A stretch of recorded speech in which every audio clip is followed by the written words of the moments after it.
திருச்சிற்றம்பலம். வெற்றி நிச்சயம் என்கின்ற உறுதியோடும் உணர்வால் இணைவோம் என்கின்ற சிந்தனையோடும் உங்களில் ஒருவன். தொடர்ந்து நம்மளோட சேனலில் மரணமில்லா பெருவாழ்வை நோக்கி எப்படி போகிறது அப்படின்றதையும், அதற்கு தடைகளாக என்னென்னலாம் இருக்குது அப்படின்றதையும் தொடர்ந்து பார்த்துட்டு வரேன். அதனால் மரணமில்லா பெருவாழ்வை நோக்கி சென்று கொண்டிருக்கக்கூடிய உங்களுடைய நண்பர்களுக்கும் குடும்பத்தினர்களுக்கும் இந்த வீடியோவை ஷேர் பண்ணுங்கள். அடுத்து ஏதாச்சும் ஒரு மாற்று கருத்து உங்களுக்கு இருக்கும் பட்சத்தில் நிச்சயமாக கமெண்ட் பண்ணுங்கள். அதை நாம் அடுத்தடுத்த வீடியோக்களில் நிச்சயமாக சத்விசாரம் செய்வோம். ஸோ இன்றைக்கி எதை பற்றி பார்க்க போகிறோம் அப்படின்னு சொன்னால், அநாகத சக்கரத்தை பற்றி தான் பார்க்க போகிறோம். நம்மளுடைய அநாகத சக்கரம் எங்கே இருக்குது அப்படின்னு சொன்னால், இதயத்துக்கு பின்புறம் இருக்கக்கூடிய முதுகெலும்பில் தன்னுடைய ஆதிக்கத்தை செலுத்தி கொண்டிருக்கின்றது. அநாகத சக்கரத்தினுடைய இறைவன் ருத்ரன், இறைவி பார்வதி. பொதுவாகவே நாம் ருத்ரன் பார்வதி இவங்க ரெண்டு பேரும் அழிப்பதற்குண்டான கடவுள்கள் அப்படின்னு நம்ம எல்லாரும் நினச்சிக்கிட்டு இருக்கோம். இது ஒரு சில விஷமிகள்னால பரப்பப்பட்ட ஒரு மாயையே தவிர, ருத்ரனும் பார்வதியும் உங்கள் வாழ்வை அளிக்கக்கூடிய இறைவர்கள் அல்ல. அவர்கள் இருவரும் மரணமில்லா பெருவாழ்விற்கு எதெல்லாம் தடைகளாக இருக்கின்றதோ அதை அழித்து உங்களை மேநோக்கி கொண்டு செல்லக்கூடியவர்கள் என்பதை நாம் அனைவரும் புரிந்து கொள்ள வேண்டும். நம்மளை அழிக்கிறதுக்கு காலபைரவர், சனீஸ்வரர் இவங்களே போதும், அவங்க தேவைப்பட மாட்டாங்க. அப்போ இவங்க ரெண்டு பேரினுடைய கட்டுப்பாட்டிலிருந்து நம்மை மீட்டு மேல்நிலைக்கு கொண்டு செல்பவர்களே ருத்ரனும் காளியும் அப்படின்றத புரிஞ்சுக்கிட்டு ஒரு தெளிவான மனநிலைக்கு முதலில் நாம் வர வேண்டும். சரி, அடுத்து அப்போது இவர்களுடைய வேலை தொழில் என்ன அப்படின்னு சொல்லி பார்க்கும்போது, இதயம். நாம் பிறந்தது முதல், நாம் கருவில் இருக்கிறது முதல் மரணம் அடையும் வரை ஓய்வே இல்லாமல் துடித்து கொண்டிருக்கக்கூடிய ஒரு உறுப்பு தான் இதயம். மற்ற எல்லா உறுப்புகளும் ஏதோ தேவைப்படுற நேரத்தில் ஓய்வு கூட எடுத்துக்கலாம். அதாவது வயிறு செரிமானம் செய்யும், மற்ற நேரத்தில் ஓய்வோடு இருக்கும். குடல்கள் அதுவும் அப்படி தான், மற்ற நேரத்தில் ஃப்ரீயாக இருக்கும்போது ஓய்வாக இருக்கும். அப்போது ஓய்வே இல்லாமல் நம்மளுடைய உடம்பில் ஒரு உறுப்பு வேலையை பார்த்துக்கிட்டே இருக்குது அப்படின்னு சொன்னால் அது இதயம்தான். இதயம் தன்னுடைய வேலையை நிப்பாட்டி விட்டால் ஏதோ ஒன்று பண்ணி திருப்பி நாம் அதை ரீஸ்டார்ட் பண்ணணும். இல்லை அப்படின்னா அந்த உயிர் மேற்கொண்ட அந்த உடலில் இருக்க முடியாது. அதே நேரத்தில் நம்மளுடைய இதயத்தில் இருந்து நமக்கு தடையாக இருப்பது பாசம். நாம் நம்மளோட சொத்தின் மேலே வச்சிருக்கக்கூடிய பாசம், நம் உறவினர்கள் மேலே வச்சிருக்கக்கூடிய பாசம், நம் உறவுகள் மீது வைத்திருக்கக்கூடிய பாசம், இது எல்லாமே நாம் மரணமில்லா பெருவாழ்வை நோக்கி போகிறதுக்கு தடையாக இருக்கும் விஷயங்கள். அதே மாதிரி உணவு மேலே இருக்கக்கூடிய எண்ணங்கள், அசைவ உணவு மேலே இருக்கக்கூடிய எண்ணங்கள், விதவிதமாக சாப்பிடணும் அப்படின்ற எண்ணங்கள், இது எல்லாமே நம்மளுடைய பைரவரும் சனீஸ்வரரும் தொடர்ந்து நம்மளுக்கு கொடுத்து மரணத்தை நோக்கி நம்மளை கொண்டு சென்று கொண்டு இருப்பார்கள். அதனால் அவர்களிடம் எப்பொழுதும் கவனமாக இருத்தல் வேண்டும். பொதுவாகவே நம்மளுடைய அநாகத சக்கரம், இதயம் அன்பிற்கு ஆதாரமாக இருக்கக்கூடிய ஒரு இடம். நீங்கள் கீழே இருக்கக்கூடிய மீதி 3 சக்கரங்களை தூண்டி இயக்கம் செய்ய வேண்டும் அப்படின்ற அவசியம் பெரிய அளவில் இருக்காது. அதே நேரத்தில் நம்மளுடைய அநாகத சக்கரத்தை ஏதாச்சும் பண்ணி அதை உயிர்ப்பித்து மேல்நிலைக்கு கொண்டு செல்வது மிக மிக அவசியம்.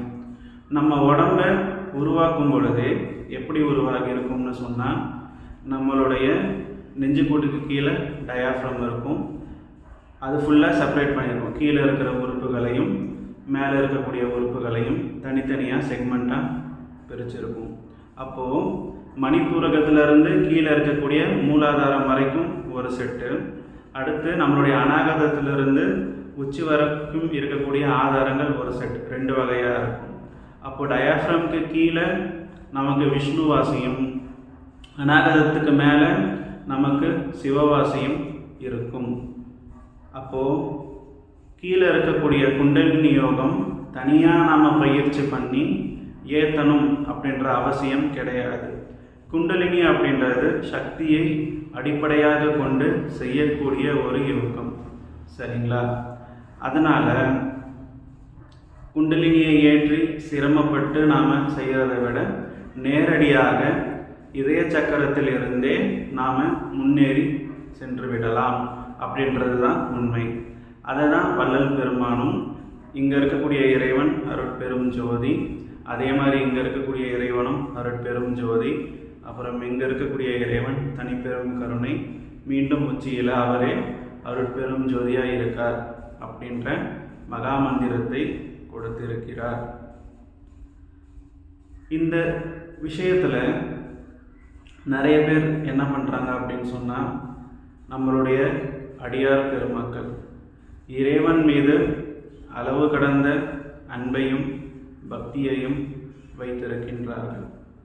இந்த நேரத்தில் நான் சுட்டி காட்ட விரும்புகிற விஷயம் என்னன்னு சொன்னால், நம்மளுடைய நாயன்மார்களில் ஒருவராக இருக்கக்கூடிய திருமூலப் பெருமான் ஆசை அருமின் ஆசை அருமின் ஈசனோடாயினும் ஆசை அருமின் அப்படின்னு சொல்லியிருக்காரு.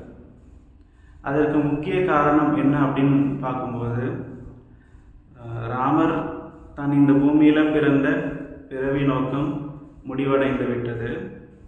தன்னை சுற்றி இருக்கக்கூடிய எல்லோரையும் வாங்க நம்ம வைகுண்டம் போகலாம் அப்படின்னு சொல்லி கூப்பிடுறார். அதாவது ஒரு குறிப்பிட்ட காலகட்டத்துக்கு மரணம் இல்லாத பெருநிலையோடு நாம் இருக்கலாம். அப்படி அவர் கூப்பிடும் பொழுது ஆஞ்சநேயர் மறுத்து விடுகின்றார். ஏன் அப்படின்னு சொல்லி ராமர் கேட்கும்போது, நீ வைகுண்டத்துக்கு போயிட்ட அப்படின்னு சொன்னால் நீ அங்கே ராமராக இருப்பியா இல்லை மகாவிஷ்ணுவா திருமாலாக இருப்பியா அப்படின்னு சொல்லி கேட்குறாரு.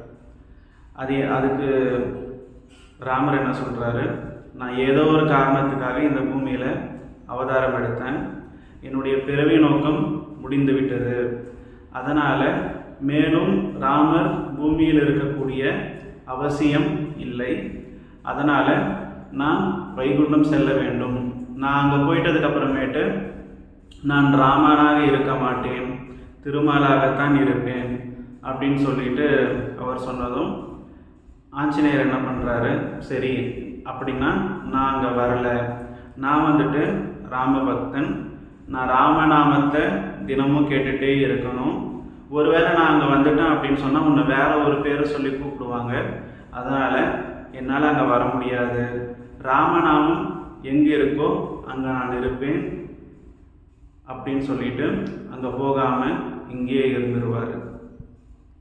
அந்த தவறை நாம் செய்யக்கூடாது. நமக்கு நிலை என்ன, நாம் மேலே மேலே மேலே முன்னேறி மரணமில்லாத பெருநிலையை அடைய வேண்டும் அப்படின்றது தான் நம்முடைய இலக்கு. அப்படின்றப்போ நாம் மேலே ஏறி வர்றதுக்கு ஏணி ரொம்ப முக்கியம். அதே நேரத்தில் மேலே ஏறி வந்ததுக்கு அப்புறமேட்டு ஏணியை தோளில் தூக்கிட்டு சுற்றுறது ரொம்ப ரொம்ப தவறு.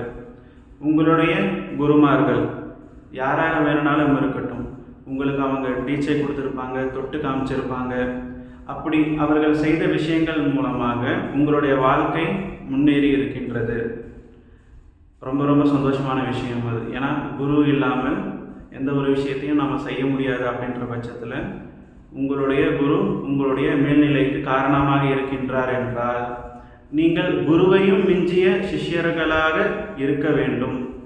அப்படின்றது தான் ஏக இறைவனுடைய விருப்பம். குருவையும் மிஞ்சிய சிஷ்யனாக நாம் இருக்க வேண்டும். அவர் ஒன்று சொல்லி கொடுத்தாரு அப்படின்னு சொன்னால் திரும்பி நம்ம அவுட்புட்டாக ஒரு 10 விஷயங்களை நாம் கொடுக்கணும். அதனால் உங்களுக்கு வழிகாட்டிய உங்களுடைய குருவை தோளில் சுமந்து கொண்டு செல்லாதீர்கள். அவர்கள்தான் எல்லாமே. இருந்தாலும் அவரையும் தாண்டி ஒரு வாழ்க்கை நம்மளுக்கு இருக்கின்றது அப்படின்றதை மறந்துவிட வேண்டாம். குருவின் மீது அளவு கடந்த பாசம் வருவதற்கு காரணமும் அநாகத சக்கரம் தான். அதனால தான் நான் இந்த விஷயத்தை உங்களுக்கு தெளிவாக சொல்லிட்டு இருக்கேன்.